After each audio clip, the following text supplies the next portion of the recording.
welcome to Let's Get to Know You, the channel where we're going to talk about LGBTQ stories and share our own story. Today, our guest is the lovely and beautiful Dani. How are you? I'm good, how are you? Good, very well, thank you. I'm very intrigued to have you here today.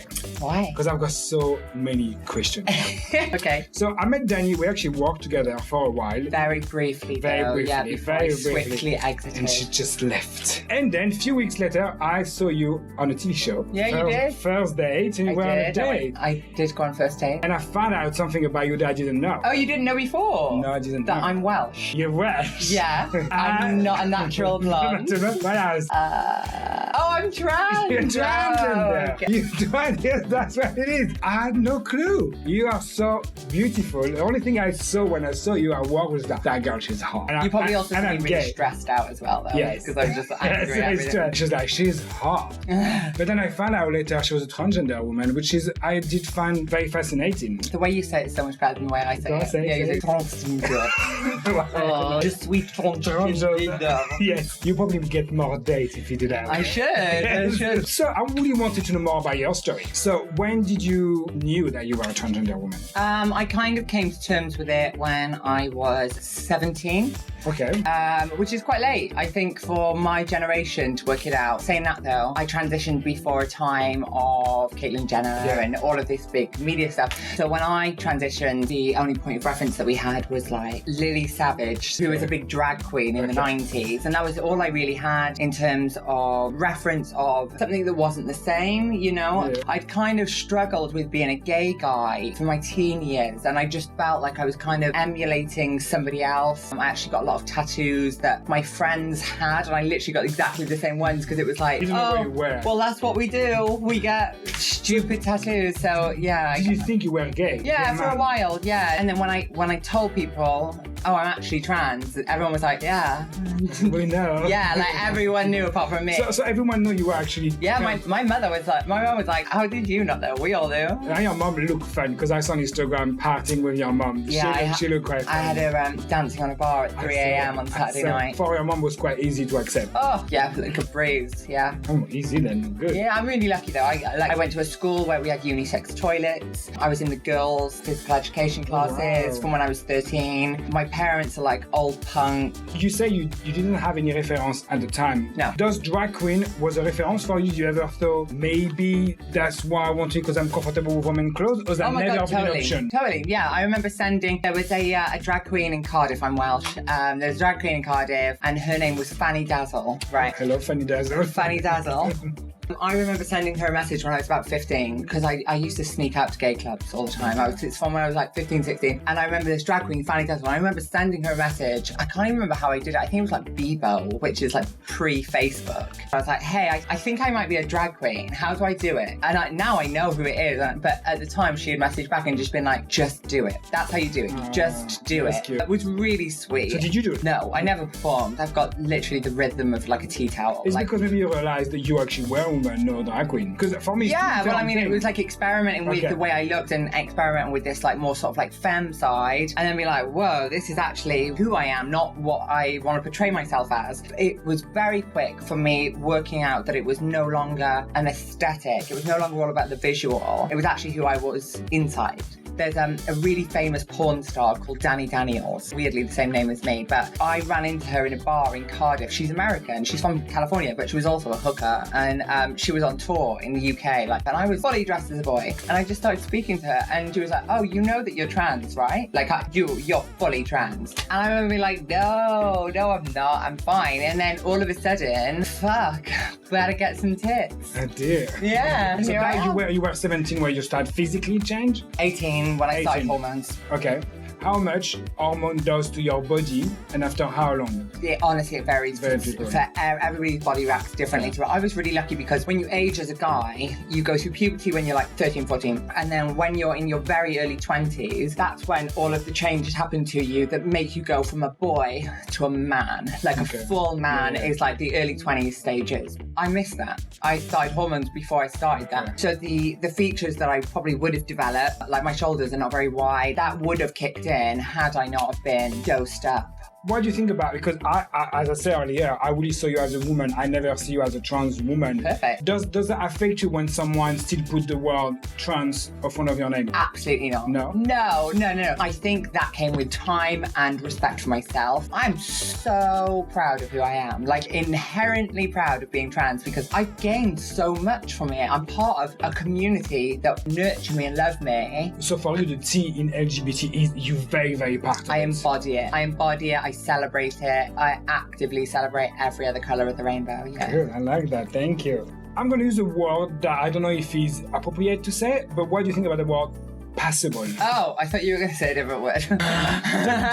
just keep it PG. Passable. It's a privilege. It's a privilege. It's a privilege, yeah, and I'm fully aware of that. I don't always pass, but I actually appreciate that I don't always pass. I used to live in fear of not being passable. I used to live in fear that I would walk down the street and somebody would notice that I'm trans. And now, if someone knows I'm trans, I'm like, you're literally noticing something that I am so proud of. I work in a very corporate environment where I know that I wouldn't have had the success that I have had I not have had the privilege of passability. At work, do you have to disclose that you were a transgender woman? No. Not legally. No, legally. You don't have. No. I don't have to disclose anything legally. My passport says female, my driver's license says female, my birth certificate says female. I changed everything. You changed everything. Do you still have to take the hormone? Yeah, every day. Is there something you have to take Every for day the rest of your life? Okay. Yeah. Because we talk about privilege, and we know in America, every year, trans women get killed just to be a trans woman. Yeah. Do you feel that we are, again, in UK, being privileged of the LGBTQ rights? I think we're lucky in the UK to not have the gun laws that America has. A lot of trans women die in the US by gun death. I think that a lot of the figures relate to trans people of colour because they're from underdeveloped areas, they're not from privileged backgrounds. And so I think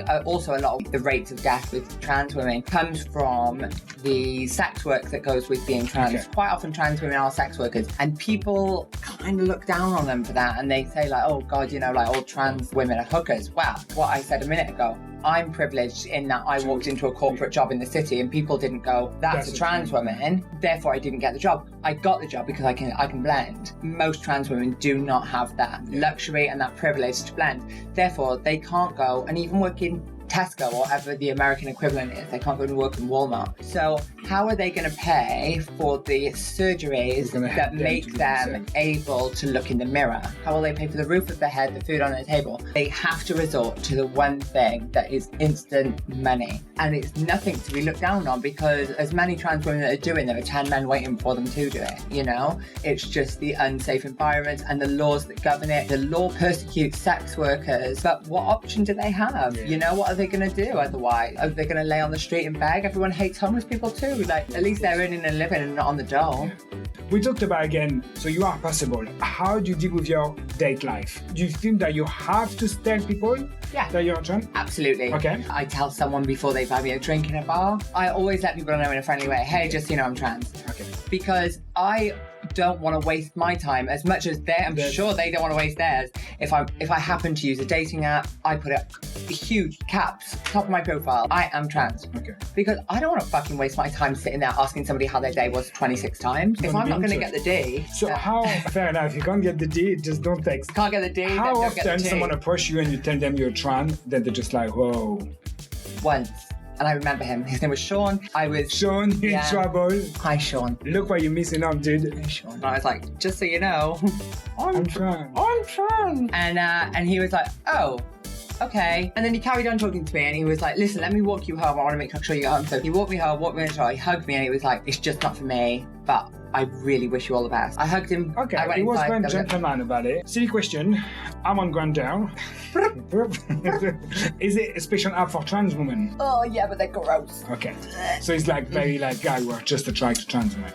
Yeah, and it looks like the hills have eyes. Oh, that's so ugly. Okay. Oh, Let's not talk about any of those apps. So what do you use? I've done the Tinders, I've done the Happens, I've done all of them.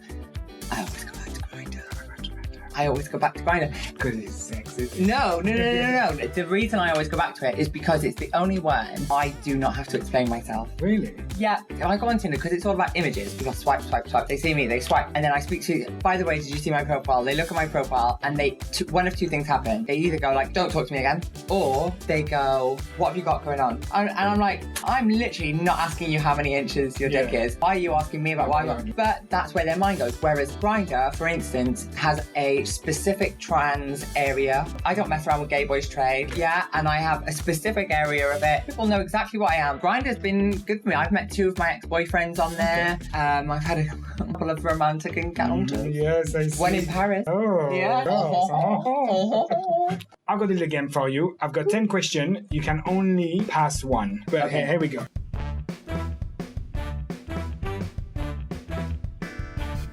That's it. What was your last takeaway? Turkish. I had halloumi and pomegranate salad. Okay, nice. What are you watching on Netflix? I don't actually watch hardly anything. Yeah, fine, you don't have to. Yeah, I'm a documentary person. Okay. I watch documentaries. Who did you text last? Should I check? Was it me? Oh yeah, it was you. Text I was here. Yeah. You text me, I love that. Where was your last holiday? Berlin. I went to Berlin about a month and a half ago, and it was wild. Picture on Yeah. Instagram. You didn't see some nearly. live video. Yeah. What makes you sad? People let me down. Okay. Yeah, people not living up to what they said they're going to be. If I'm going to say I'm going to be in a place at a time, I am there 5 minutes early, and I'm always there. People who let me down makes me sad. Okay, fair enough. What makes you happy? I was about to say something filthy.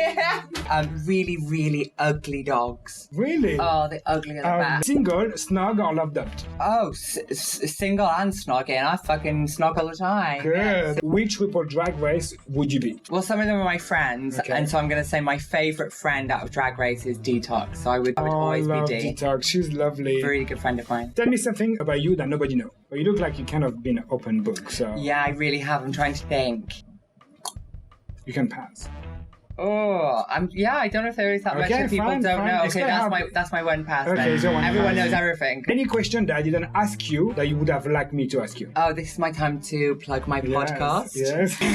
Yes. So on November the 1st, I'm launching a podcast with Okay. a really huge gay blog that's run by one of the editors of Attitude Magazine. Amazing. It's a spin-off of Cocktails and Cock Talk. Nice. Okay, so And that's released when? It's November the 1st, and it's called Cocktails and Confessions. And we can find it on iTunes. iTunes, Spotify, YouTube. The last thing is, what would you tell your 10-year-old self? Oh, don't even question whether you're going to get massive tits. Get fucking huge tits, big as possible. Wait, do you regret the size that you have? No, before I was going to get them done, I was telling people, they were like, oh, what size are you going to get? And I was like, oh, I'm just going to get something natural. I got to that surgeon on the day, and he was like, so what size are you going to know? And I leaned over his desk, and I looked him straight in the eye, and I said, as big as fucking possible. And so I just wish that I'd taken the doubt out of it. Could you go bigger? Oh, God, I would. Okay, cool. Listen, it was very refreshing to speak to you. I learned a lot from the trans community and hope to see you soon. So remember, you can check out our podcast on iTunes on the 7th of November. No, 1st of November it comes out. 1st of November. Yeah. And then if you liked it, please like the button, subscribe, and then check out Dani's Instagram as well. It's lovely. Thank you so much. Lovely to see you. Bye, lovely. Bye. Bye. Bye. Thank you so much for watching. I hope you enjoy it. If you did, please like the button, subscribe, share. But also you can find me on Twitter, Instagram, Grindr, Scrive, Chappy, Hinge, Tinder. I'm everywhere. Just find me. Waiting to hear from you.